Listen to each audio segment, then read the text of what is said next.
मान लो भाई किसी भी तरीके से लगा लो तो आप भी मेरा सहयोग करो। हाँ जी साध्वी जी, जो ये दाम है पुरदाम, आप यहीं पर रहोगे कि इसको बदला जाएगा? एक बार जनता देखो को जी, जरूर बता दो। परमानेंट तो जब तक मेरा खुद का मैं नहीं कर लेती हूँ तब तक तो पूर रहूंगी या कहीं भी रहूँ। बदलूंगी तो बता दूंगी। वैसे अभी मेरा कोई विचार नहीं है, यहाँ सब कुछ सही है। जो यहाँ का मालिक है वो भी ठीक है, गांव भी ठीक है, पूर्व जो गांव है आचार विचार भी ठीक है, हर तरीके से साथ देने वाले हैं। तो अभी तो छोड़ने की कोई इच्छा है नहीं।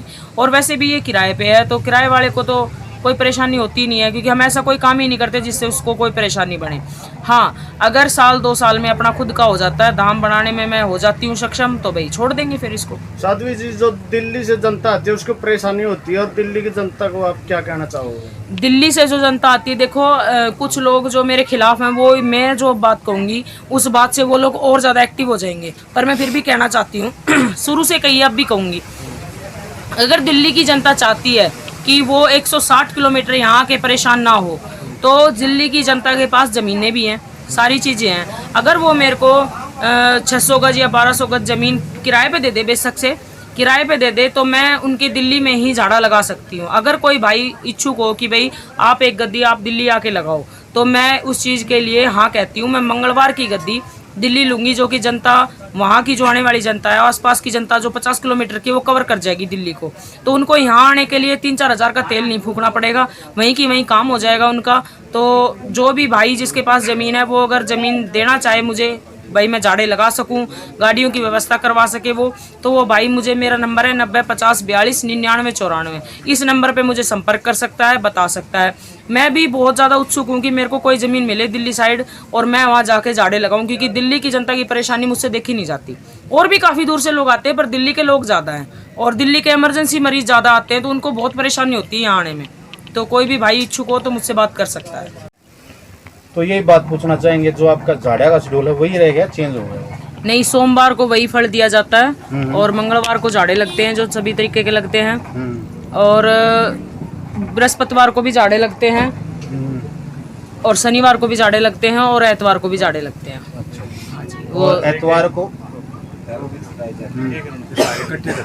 तो जी एक बार तो जैसे हमारे पास में काफ़ी मैसेज वगैरह भी आ रहे हैं, एक बार आप किस किस चीज़ का झाड़ा लगाते हो साध्वी जी, वो हमारे दर्शकों को जरूर बताओ। देखो जी, मैं झाड़ा माइग्रेन का, हार्निया का, गले में टॉन्सिल वगैरह हो, बाबा की दया से कैंसर भी ठीक हो जाए तो बहुत अच्छी बात है, झाड़ा तो उसका भी लगाती हूँ। और शुगर का, हार्निया का, और अल्सर का, आंत में कोई दिक्कत हो, गोडों में, अपने जोड़ों में कोई दिक्कत हो, गठिया हो, बाय बादी हो, पेट में दर्द हो, ऐसा कुछ हो, तो सब चीज़ों का झाड़ा, मतलब कि आराम हो जाए तो कहते हैं कि कैंसर में भी हो जाए, और ना हो तो फिर सर दर्द में भी ना हो।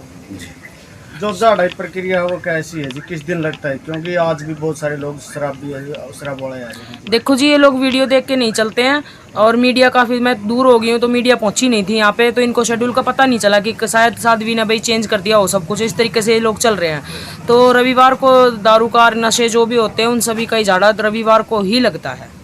और जैसे पहले मोखरा में थे उसी टाइम से ही जैसे चलते आ रहे हैं, उसी तरीके से झाड़े चल रहे हैं।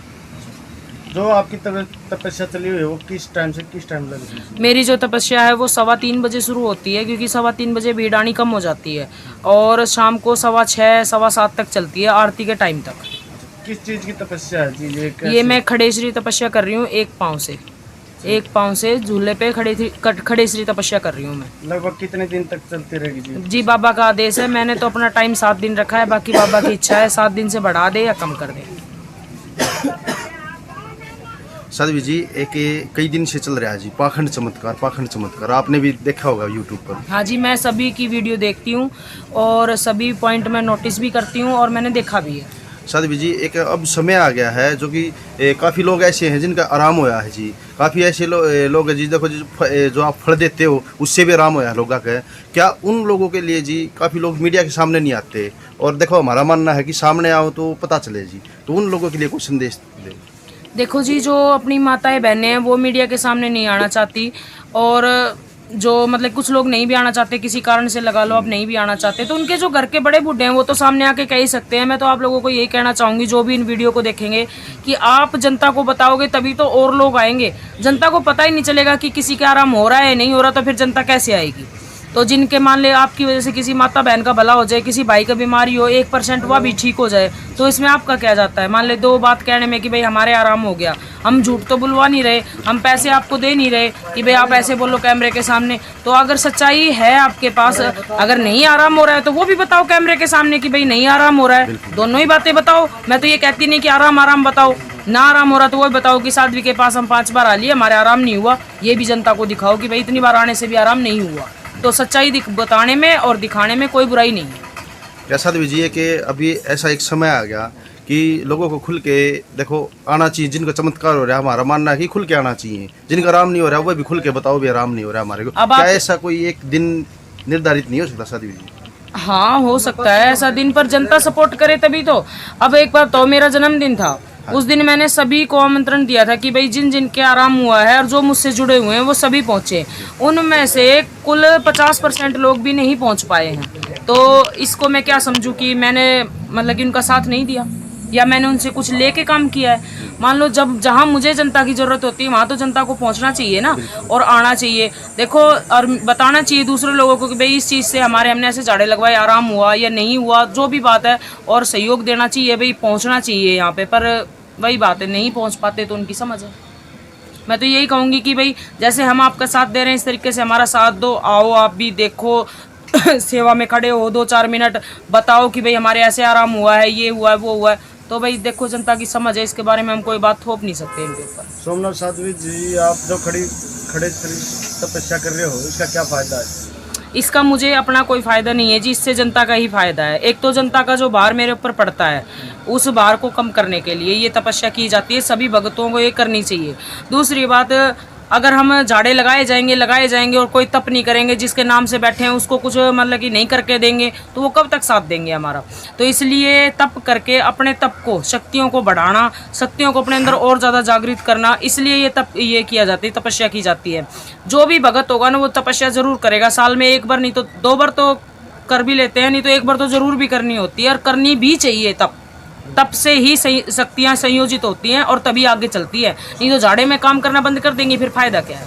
साध्वी जी, आपने कितने प्रकार की तपस्या की हुई है?